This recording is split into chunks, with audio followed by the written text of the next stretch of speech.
Olá a todos, bem-vindos a mais uma semana do nosso projeto. Agora que terminamos, estamos pós a grande, linda e iluminada festividade de Hanukkah, que eu espero que todos vocês tenham passado de uma forma muito interessante nesse ano. Nós vamos ler a Parashat Miketz, que é a Parashat da nossa semana, já após Hanukkah. Normalmente isso não acontece. A última vez, só um dado muito legal para vocês, a última vez que isso aconteceu foi há 44 anos atrás, em que nós não lemos no Shabbat de Parashat Miketz, nós não estaremos mais em Hanukkah. Na sexta-feira, com o pôr do sol, com o início de Shabbat, a gente se despede de Hanukkah, ganhando, levando para a nossa vida toda a nossa força. E por outro lado, a gente entra com mais uma força muito grande em Shabbat Kodesh, com essa parashá incrível que conta sobre os grandes sonhos, os dois sonhos enigmáticos que ninguém conseguia decifrar, que o grande e até então inatingível Paró ele teve. Todos nós sabemos os famosos sonhos, que o Paró ele fica muito perturbado com esses sonhos.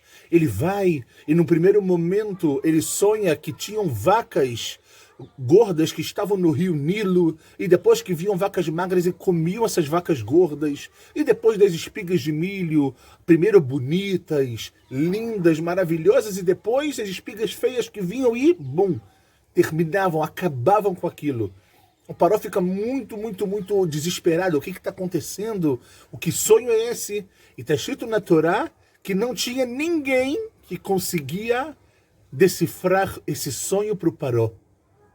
Algo muito interessante. Tinham várias pessoas que sabiam fazer um monte de coisas. A gente pode até chamar de uma feitiçaria, mas decifrar aquele sonho que a gente, sabendo do final, já sabe que é muito fácil, porque Yosef, ele consegue decifrar esse sonho, e está escrito que as pessoas decifravam, mas não decifravam para Paró.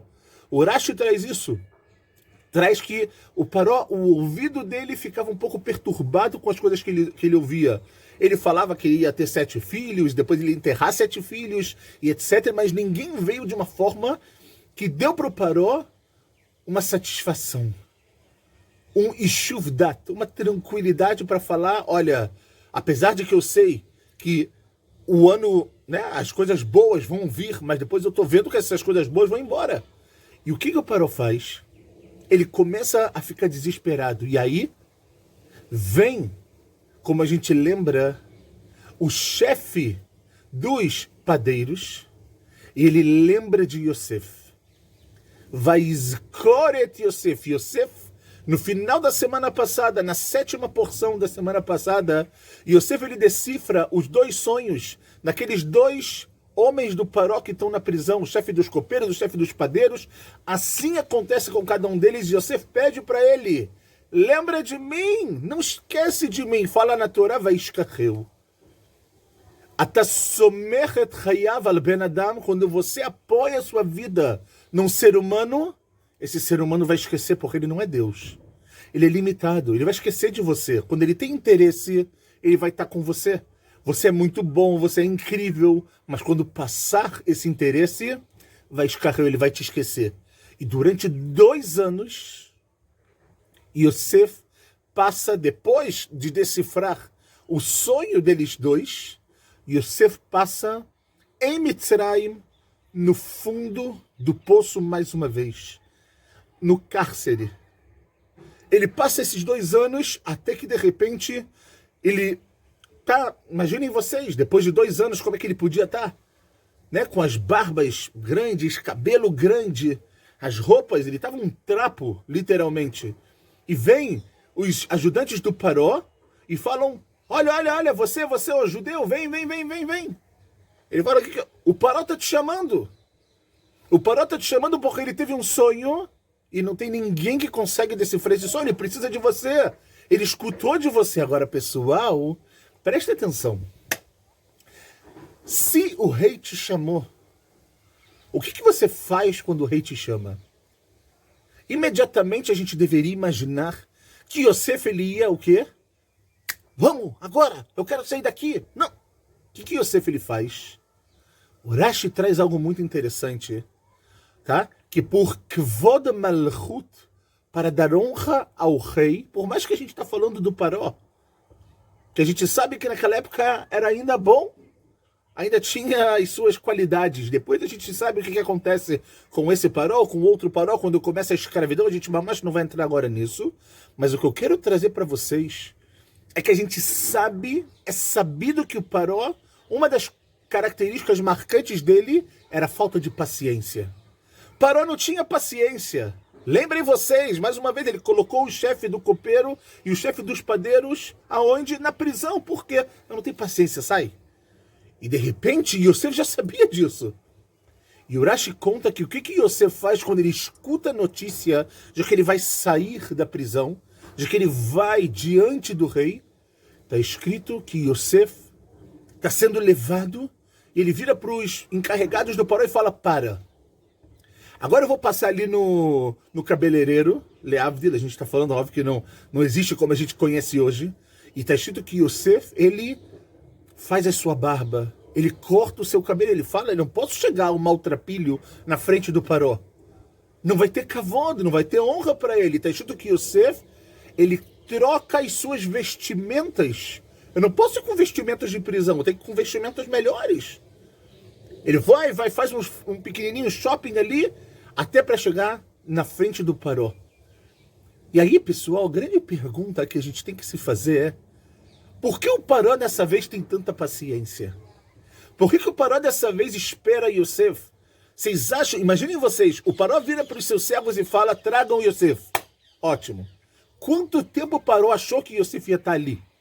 Vamos botar que demorava 10 minutos para chegar até a prisão? No máximo meia hora. Yosef demora muito mais. Muito mais. Não é que ele está testando a paciência do Paró. Mas Yosef sabe que ele está indo para algo que é divino. Ele sabe que a saída da prisão dele é algo que precisa ser enfrentada e analisada de uma maneira positiva e verdadeira. Então ele fala agora que Deus está me dando mais uma missão. Ele está me tirando daqui.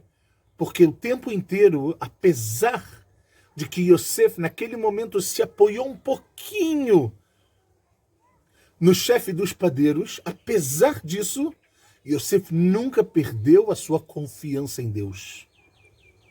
E nesse momento que ele se vê sendo chamado pelo Paró, ele fala, eu não posso desapontar nem Deus, obviamente, e também o Paró. Então, quando a pessoa ela tem bitachon, quando ela confia, não importa o que vai acontecer, isso traz para ela uma tranquilidade. Se fôssemos nós, eu falo por mim, que estivéssemos numa prisão e o rei veio chamar a gente ia querer chegar lá imediatamente. O que você quer? Não, e você fala, não. Eu preciso ter tranquilidade. Eu preciso estar bem aparentado, porque a nossa aparência também é importante. Também é importante para o nosso objetivo no mundo. Também é importante para a nossa missão que a gente tem no mundo. Sim, é importante a maneira que a gente se veste. Existem muitas perguntas relacionadas à parte de vestimenta. Quando a pessoa, por exemplo, vai fazer uma oração, vai fazer a sua tefilá. Tem muita gente que pergunta, posso rezar de bermuda? Posso rezar de chinelo? Posso rezar, por exemplo, de pijama? A tefilá taravita, a gente mais não vai responder porque a gente não está agora em aula de alahá, mas a gente vê que a vestimenta é algo importante para uma pessoa. Não vou entrar agora se a pessoa tem que se sentir melhor, pior, de orgulho, não, etc. Mas está escrito claramente sobre o Kohen Gadol, sobre o sumo sacerdote, que quando ele usava as suas vestimentas era lechavod o letifaret. Era para honrar, para ele saber que ele tem uma importância. Então a roupa tem algo relacionado a isso, a gente mais não vai entrar nisso, mas Yosef, ele sabia que ele estava indo para algo divino. Por outro lado, ele tinha bitachon, ele tinha confiança em Deus, de que o que ele estava indo fazer agora era grandioso, ao ponto de que quando ele chega diante do Paró, o que o Paró quer? O Paró quer resposta rápida, não para de me enrolar. Ele conta para Yosef os sonhos, o que Yosef ele fala? Quem dera. Não sou eu que decifro os sonhos. Deus decifra os sonhos e ele coloca eles aonde? Na minha boca. E o Paró começa a falar, peraí, tem alguma coisa aqui diferente. Não é agora que Yosef ele quer a honra, como os feiticeiros, como os magos do Paró tentavam vir decifrar para que eles ganhassem uma honra. Yosef não quer nada disso. E o que traz a Yosef essa tranquilidade que poucas vezes na vida a gente vê quando está diante de um rei, é a confiança que ele tem em Deus. O livro Chovot HaLevavot, Os Deveres do Coração, tem traduzido para o português. Se você não entende hebraico, leia esse livro em português. Ele é muito bonito, é um livro de ética maravilhoso. O livro Chovot HaLevavot, ele fala, pessoal, que o que pode dar à pessoa e shuvdat, a tranquilidade, é apenas, unicamente, a sua confiança em Deus e a confiança de que tudo vai estar bem. De que tudo será para o bem. Por mais que eu não entendo, mas eu confio. Quando você confia, você vai superar tudo. Você vai superar ser atacado 2 vezes. Uma vez pelos seus irmãos e outra vez na prisão. Mas você vai sair e você vai se formar como vice-rei do Egito. Essa é a história de Yosef, mas é a história também de cada um de nós. Estamos passando nos últimos anos, no último ano mais precisamente, por tantos desafios. Tantas pessoas que infelizmente perderam a sua vida. Tantas pessoas que perderam seu trabalho. Tantas pessoas que perderam tudo. E aqui você tem 2 maneiras que você pode viver. Ou viver confiando em Deus, de que apesar que está muito difícil, mas as coisas vão melhorar. Porque Ele é bom. E a bondade vai vir para a sua vida. Porque está escrito, Aboter ba Hashem, quem confia em Deus, Chesed Yesovevenu. A bondade vai estar em volta dele. Confia que você vai receber bondade. Ah, mas agora eu não estou... Calma. Olhem para Yosef. Yosef, ele vem de alguma forma, no bom português, dar um pequeno tapa na gente para falar, calma.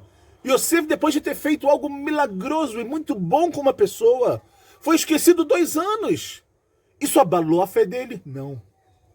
Isso mudou o pensamento dele em relação a Deus? Não. Pelo contrário. Isso só trouxe a ele muito mais confiança de que quando acontecesse, ia acontecer da melhor forma. E olhem a resposta.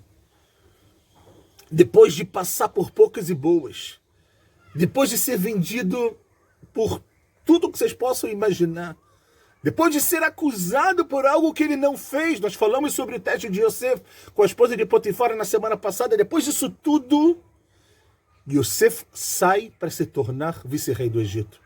E o que trouxe para esse homem, pessoal, Chovot HaLevavot, a tranquilidade na vida, tranquilidade para passar por problemas de saúde, lo aleino. Tranquilidade para passar por problemas financeiros, lo aleino.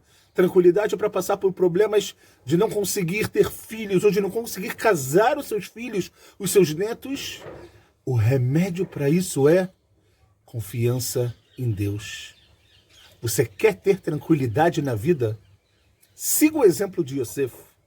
Siga o exemplo desse homem que ele vem para mostrar para a gente que apesar de tudo que é difícil, no final das contas, tudo vale a pena e a gente vai conseguir chegar a algo muito grandioso. Se não fosse por Yosef, o que seria de Jacob e dos seus filhos? Quando teve fome no Egito, eles tiveram que descer para a terra... Quando teve fome, em Israel, eles tiveram que descer para o Egito. Então, de alguma maneira, Deus, ele move esse quebra-cabeça tão difícil que nós não conseguimos montar. Não importa, porque não é um quebra-cabeça de 100, 200 mil peças. É um quebra-cabeça que se chama mundo. Você não tem condições de montar. Mas o que você tem condições, o que está nas suas mãos, é confiar. É saber que depois, pode ter certeza, tudo vai ficar bem. Você quer se tornar o vice-rei? Não do Egito, da sua vida. Você quer se tornar vice-rei, porque rei a gente sabe quem é. Melech Malachim Melachim Akadosh Baruch Hu. Rei só tem um no mundo, Zeu. Mas você quer se tornar um vice-rei? Aprenda de Yosef. Confiança. E essa confiança que te traga uma tranquilidade para poder seguir no caminho, acreditando, tendo fé, e com isso que a gente traga para a nossa vida toda a luz que a gente construiu na festividade de Hanukkah para sempre, para o nosso ano, com alegria, com brachot, com saúde, e que tenhamos todos Shabbat Shalom Umevorach.